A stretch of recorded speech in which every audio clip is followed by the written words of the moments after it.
Welcome to week 4 of Embodied Knowing, where we will learn about the heart chakra this week, the connection between our physical realities and spiritual aspects of our being. So excited for this chakra and this work, as always. Last week we explored the solar plexus chakra and its connection to forgiveness, self-esteem, personal responsibility, and self-trust. So what were your insights or ahas? What did you notice when focusing on this chakra and the forgiveness work? I can tell you my experience this week was having a knotted feeling in that solar plexus area, and I knew that part of it was because my body, previous mindset, is shifting, and my body is in the wiring from the past is kind of screaming, oh my gosh, new things, new things. But I know that the choices that I've been making are moving me forward, pushing me into a new space, out of my comfort zone, and taking a leap of faith in my own self-trust and this personal responsibility, as well as the empowered self. So I'm really looking forward to seeing what's come up for you. But before we begin to discover the heart chakra and go deeper, I want to just take a moment and really acknowledge the work and honor the work that you've already done thus far. And I really want you to acknowledge and honor yourself for having the courage and the curiosity to step into this work as well. So go ahead and place one hand on your heart, one hand on your belly. Just taking a deep breath in or letting that sigh out.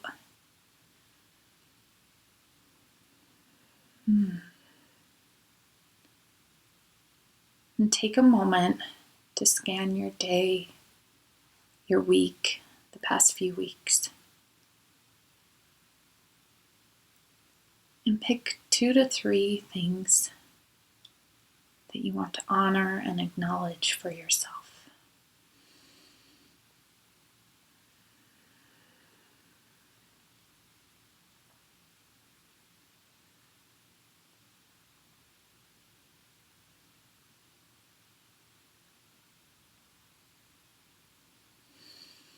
And really seeing yourself in each of those moments that you are proud of.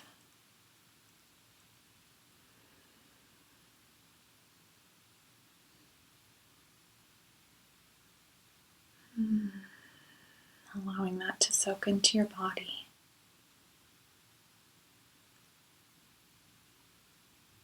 Saying thank you and I love you. Deep breath in and letting it out. Awesome. So let's begin with the heart chakra.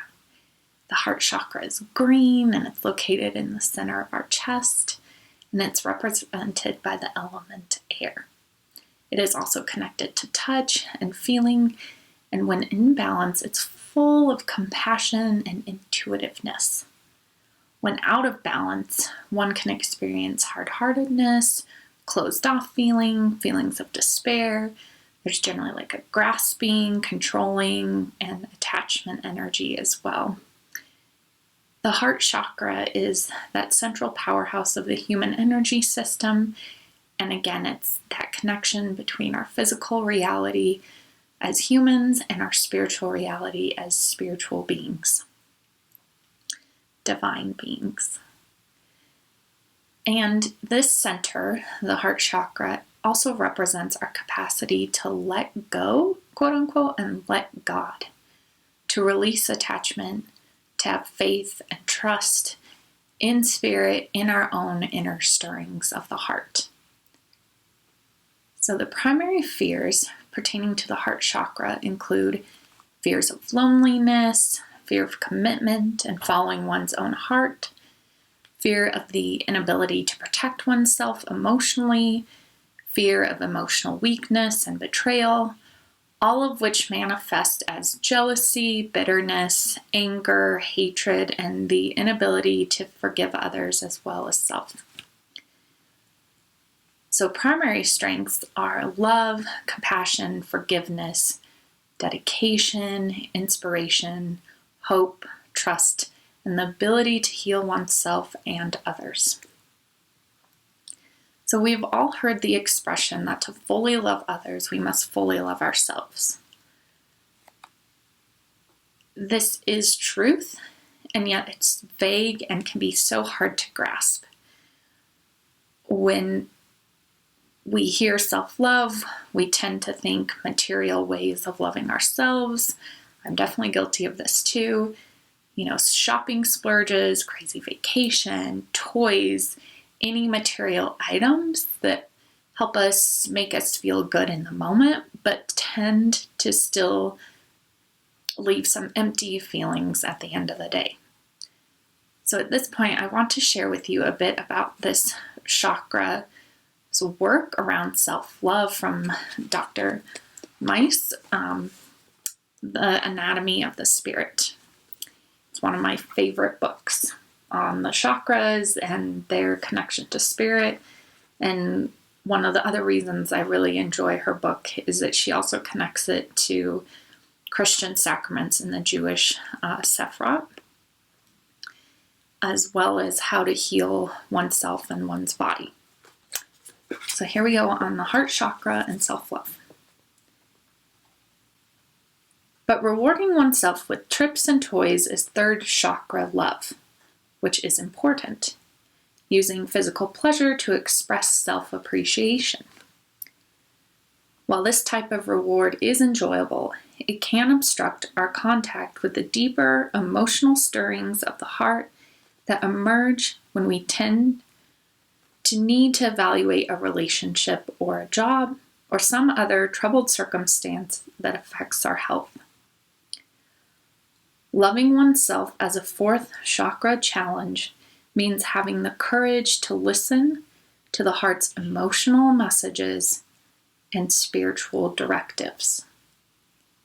The archetype to which the heart most frequently guides us for healing is that of the wounded child.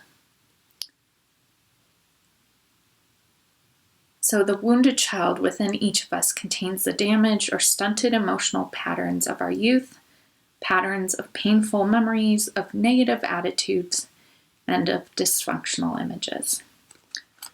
So I want to just stop there because what I think was the most important thing here for me in my own journey of self-healing is her making the statement of loving oneself as a fourth chakra challenge means having the courage to listen to the heart's emotional messages and spiritual directives. That's where my healing has come from, and that's where my greatest adventures in self-trust have also come and developed. Now, just a side note, going deeper into the wounded child archetype would be quite pertinent to do if that is something you are looking for. However, this really is an introductory series, and what I'm going to recommend is that we focus our energy in cultivating the capacity to listen to your heart stirrings and those messages. And that's where the seat of intuition is, as well as the bridge of the spirit.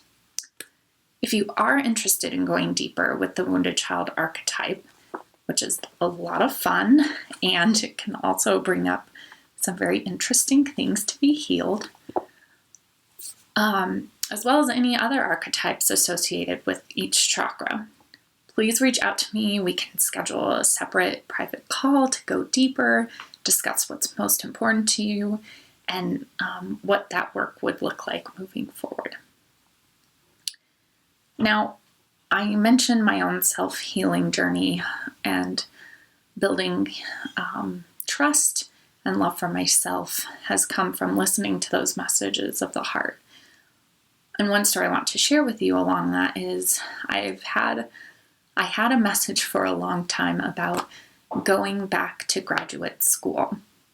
This was when I was in Seattle several years ago, and I began a program there. I learned so much in that first program. And in that first year, I also learned that that program wasn't for me to continue moving forward. I tried another program at Seattle U, And again, the program was great, but it wasn't for me at that time. And I knew that it was time.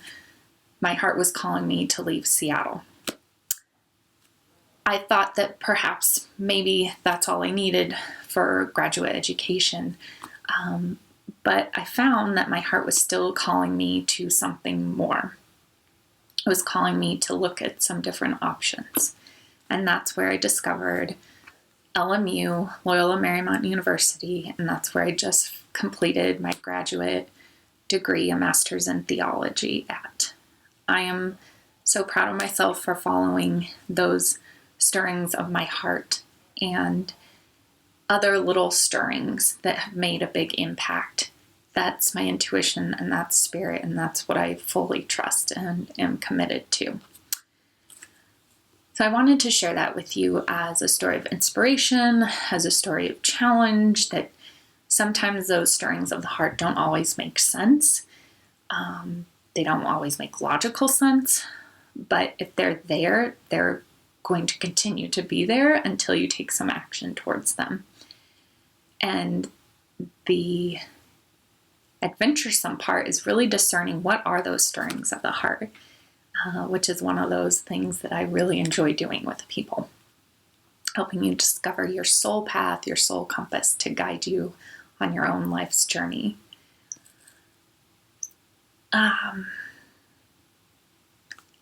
So one of my favorite ways of connecting to heart, body, intuition, and spirit with capital S is through Ignatian spirituality. And it's a spirituality based on imagination, the body, heart, and the experiences of St. Ignatius of Loyola. This is rooted in the Catholic tradition, but it's really a beautiful modern day practice that anyone can do. And it's called Reimagining the Examined. I will share the link with you in our email and our chat so that you can really begin to discover the power of this practice. The steps to the practice are simple, easeful, and effective, and I use them in the evening or throughout my day when I need to discern a situation and how my body, my heart is calling me to respond. So that the simple practice is taking time to breathe, allowing the presence of God, the divine, to fall over you, to really feel into that space of peace and love, compassion, the heart of God filling you up. And then it's reviewing your day, and even before that, taking some time to give gratitude for a few of the things that you felt were so needed and appreciated that day. And then it's going into the situation from that space of the divine heart to really see, what is your heart calling you to? What are the emotions surrounding this situation? Where does healing need to come in, as well as forgiveness? And then it's closing out that space and time, asking for any clarity, again, giving gratitude. And then you can close with a prayer, you could close with a simple phrase, anything that comes to your heart and spirit to close out that space. Again, I will share these steps with you, and I will also share the app, which is the Reimagining the Examined. And something that's coming to me now that I also wanted to share is that the third chakra, solar plexus, as well as the second, are connected to our physical reality, our physical pleasures. And sometimes we need a physical change in order to ignite that fire to then light the heart and continue moving forward and taking some of these bold, courageous action steps. And one of those for me, as you can tell, was cutting my hair. That was a stirring that I have felt for a long time. I just wanted something new, different, to really embody where I'm at now and where I'm moving forward in And so there are great things about our physical reality that also boost our spiritual awareness, awaken our heart and that higher consciousness. So again, trust your stirrings from the heart and they will guide you. And if you need support discerning what those are, I'm here for you. I'm 100% in your corner.